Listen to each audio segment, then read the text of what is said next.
So ರೈತರೇ ನಾವು ಈಗ ಟ್ರ್ಯಾಕ್ಟರ್ ಆಟೋ ಕಂಟ್ರೋಲ್ ಮೋಟರ್ ಹತ್ರ ಬಂದಿದ್ದೀವಿ. ಇದು ಯಾವ ರೀತಿ ಅಂತಂದ್ರೆ ಒಂದ್ಸಲ ನಾವು ಸ್ಟೇರಿಂಗ್ ಅನ್ನು ಇನ್ಸ್ಟಾಲ್ ಮಾಡ್ಕೊಂಡಿವಿ ಅನ್ಕೋ, ಆಟೋಮೆಟಿಕ್ ತಾನೇ ಕಂಟ್ರೋಲ್ ಆಗುತ್ತೆ. ಸೊ ನಾವು ಅಲ್ಲಿ GPS ಥ್ರೂ ಅದು ನಮ್ಮ ಸುತ್ತ ಫೀಲ್ಡ್ ಅಲ್ಲಿ ನಮ್ಮ ಏನು ಹೊಲ ಇರುತ್ತಲ್ಲ ಆ ಹೊಲದಲ್ಲಿ ಎಲ್ಲ ನಾವು GPS ಟ್ರ್ಯಾಕ್ ಮಾಡಿದ್ರೆ ಅದು ಆಟೋಮೆಟಿಕ್ ಆಗಿ ಕಂಟ್ರೋಲ್ ಮಾಡ್ಕೊಂಡು ಬರುತ್ತೆ. ಸೊ ಇನ್ನೊಂದು ಇಲ್ಲಿ ನೀವು ನೋಡ್ಬೋದು ಸ್ಟೀರಿಂಗ್ ಅಂದ್ರೆ ನಮ್ಮ ಸ್ಟೀರಿಂಗ್ ಜಾಗದಲ್ಲಿ ಈಗ ನಾರ್ಮಲ್ ನಮ್ಮ ಟ್ರ್ಯಾಕ್ಟರ್ ಇರ್ತದಲ್ಲ ಆ ಟ್ರ್ಯಾಕ್ಟರ್ ಸ್ಟೀರಿಂಗ್ ಜಾಗದಲ್ಲಿ ಇದು ಇನ್ಸ್ಟಾಲ್ ಮಾಡ್ತಾರೆ.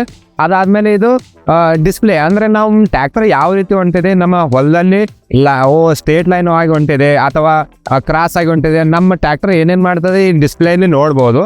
ಸೊ ಇದೆಲ್ಲ ಬೇಸ್ ಬಂದ್ಬಿಟ್ಟು 4 ಲಕ್ಷ ಅಂತಿದ್ದಾರೆ. ಇವರೇ ಮೇಂಟೆನೆನ್ಸ್ ಮಾಡಿ ನಿಮಗೆ ಇನ್ಸ್ಟಾಲ್ ಮಾಡಿ ಮೇಂಟೆನೆನ್ಸ್ ಯಾವ ರೀತಿ ಇರುತ್ತೆ ಅಂತ ಇವರೇ ಬಂದು ಹೇಳ್ಕೊಡ್ತಾರೆ. ಒಂದ್ಸಲ ಇನ್ಸ್ಟಾಲೇಷನ್ ಮಾಡಿದ್ರೆ ಲೈಫ್ ಟೈಮ್ ಫ್ರೀ ಇರುತ್ತೆ ಅಂದ್ರೆ ಲೈಫ್ ಟೈಮ್ ಬರುತ್ತೆ ಇದು. ಸೊ ಇದು ಯಾವ ರೀತಿ ರೈತರಿಗೆ ಹೆಲ್ಪ್ ಆಗುತ್ತೆ ಅಂತ ನಿಮ್ಗೆ ಗೊತ್ತೇ ಆಗುತ್ತೆ.